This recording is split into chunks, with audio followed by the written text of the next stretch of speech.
Aktres na si Kailin Alcantara, nagsalita na tungkol sa hiwalayan nila ng aktor na si Mavi Legaspi.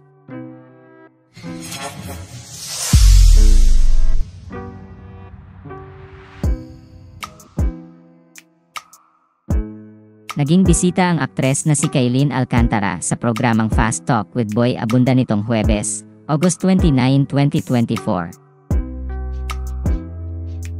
Doon ay nagsalita na ang aktres tungkol sa hiwalayan nila ng aktor na si Mavi Legaspi. Inilahad ni Kailin sa panayam sa kanya ni Boy Abunda na marami siyang natutunan sa naging relasyon nila ng aktor. Pero ayon sa aktres, ngayon ay moving on na siya sa mga naging karanasan niya rito.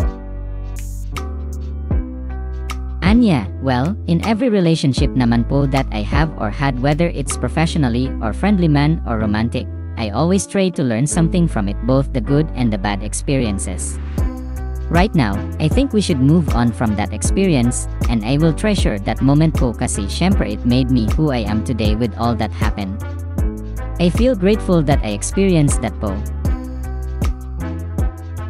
Matatandaang naging maingay ang hiwalayan ni Mavi Legaspi at Kailin Alcantara dahil sa maraming espekulasyon na lumabas sa social media, ngunit hindi pa rin malinaw ang naging dahilan ng hiwalayan ng dalawa.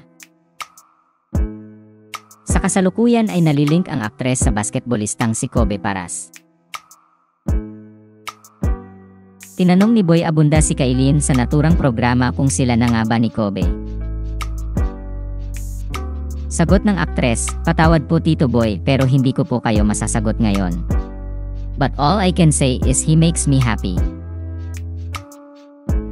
Ibinahagi ng aktres ang kwento sa likod ng viral na video na kung saan makikitang kumakanta ng Hinahanap-hanap Kita ang basketball player habang nakakandong sa kanya ang aktres. Ayon kay Kailin, nangyari iyon sa bahay ng close friend niya kasama ang kanyang mga magulang. Anya, inaasar namin si Kobe na kumanta siya. Nahihiya po siya so I was just there to support him, and I guess that's my way of supporting him. Ipinaliwanag naman niya ang tungkol sa video na kung saan makikitang magkasama sila ni Kobe sa GMA Gala noong July 20, 2024.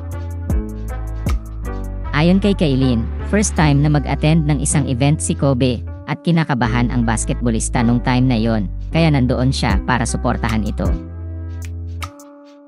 Sa ulat ni Lhar Santiago sa 24 Oras, pinaghahandaan na ng aktres ang kanyang trip to New York para sa kanyang karawan sa September 3, 2024 at makakasa niya ang kanyang ina doon. Kaya naman ipinadala ng basketballista ang isang advance video greeting para sa aktres na ipinalabas sa Fast Talk with Boy Abunda.